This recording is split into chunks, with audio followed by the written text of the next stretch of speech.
तुर्कों के आक्रमण से पूर्व भारतीय राजवंश।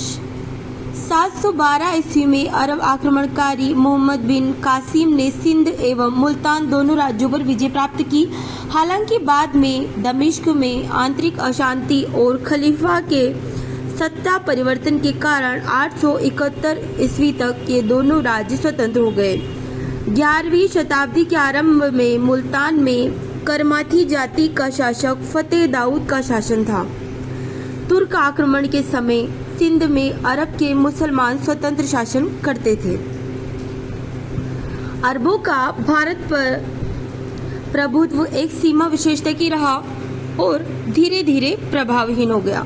लेकिन तात्कालिक राजनीतिक दृष्टि से देखा जाए तो कहा जा सकता है कि अरबों ने एक ऐसी चुनौती पेश की जिसका सामना करने के लिए कालांतर में अनेक शक्तियां उदित हुई, जो भारत में आगामी 300 वर्षों अथवा तुर्कों के आक्रमण से पूर्व तक बनी रही। इस अध्याय के अंतर्गत हम तुर्कों के आक्रमण से पूर्व प्रमुख भारतीय राजवंशों का संक्षिप्त में अध्ययन करेंगे।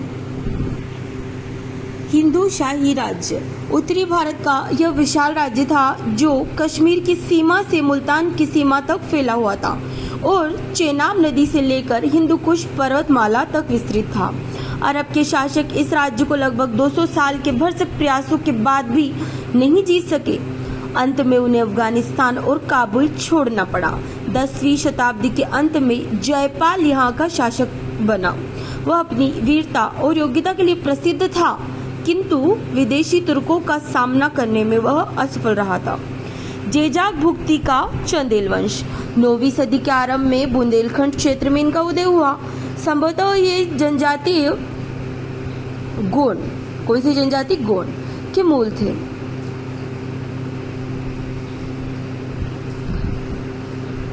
इस वंश का प्रमुख शासक नन्नुक था। उसके पौत्र जय सिंह अथवा जेजा के नाम पर उनका राज्य जेजाक भुक्ति कहलाया।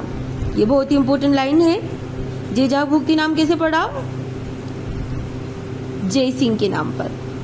चौहान राजा पृथ्वीराज के हाथों 1182 ईस्वी में परमार्दी देव की पराजय के बाद इनकी शक्ति का पतन हो गया। ठीक, ये भी बहुत इंपॉर्टेंट है।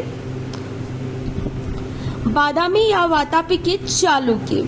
6ठी शताब्दी के मध्य से लेकर 8वीं शताब्दी के मध्य तक दक्षिणापथ पर जिस चालुक्य वंश की स्थापना का आधिपत्य रहा, उसका उत्कर्ष स्थल बादामी या वातापी होने के कारण उसे बादामी या वातापी का चालुक्य कहा जाता है।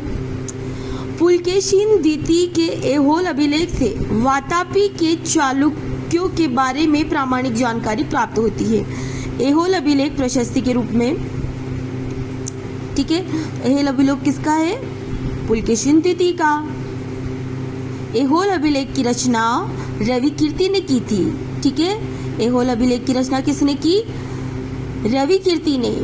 वातापी के चालुक्य वंश का संस्थापक पुलकेशिन प्रथम था। ठीक, वातापी के चालुक्य वंश का संस्थापक पुलकेशिन प्रथम था। कीर्तिवर्मन प्रथम 566 से 97 ईस्वी को वातापी का प्रथम निर्माता कहा जाता है। संस्थापक तो कौन है? पुलकेशिन प्रथम, लेकिन कीर्तिवर्मन को क्या कहा जाता है? वातापी का प्रथम निर्माता। पुलकेशिन द्वितीय 609 से 642 ईस्वी तक चालुक्य वंश के शासकों में सर्वाधिक प्रतापी शासक हुआ। ठीक है, पुलकेशिन द्वितीय चालुक्य वंश के शासकों में सर्वाधिक प्रतापी शासक हुआ। ऐहोल अभिलेख से पता चलता है कि पुलकेशिन द्वितीय का हर्ष से नर्मदा के तट पर युद्ध हुआ। इस युद्ध में पुलकेशिन द्वितीय ने हर्ष को पराजित किया। कालांतर में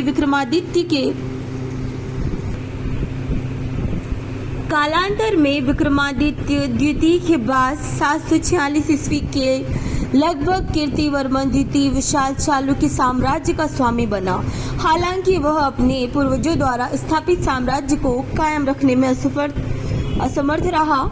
दंती दुर्ग नामक राष्ट्रकूट शासक ने उसे परास्त कर महाराष्ट्र में राष्ट्रकूट वंश की नींव डाली। ठीक है।